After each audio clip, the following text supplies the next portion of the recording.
Sabato 16 settembre, San Cornelio e Cipriano.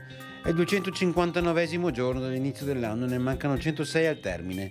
Il sole sorge alle 6:50, tramonta alle 19:21. La luna si leva alle 8:02, tramonta alle 19:57.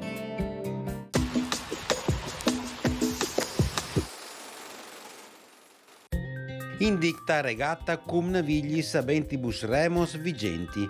È questa una nota in calce d'un codice anonimo del tempo che ricorda i festeggiamenti di contorno al famoso torneo tra cavalieri friulani e veneziani in piazza San Marco, durato 3 giorni, avvenuto durante il dogado di Lorenzo Tiepolo. È la prima notizia di una regata svoltasi a Venezia.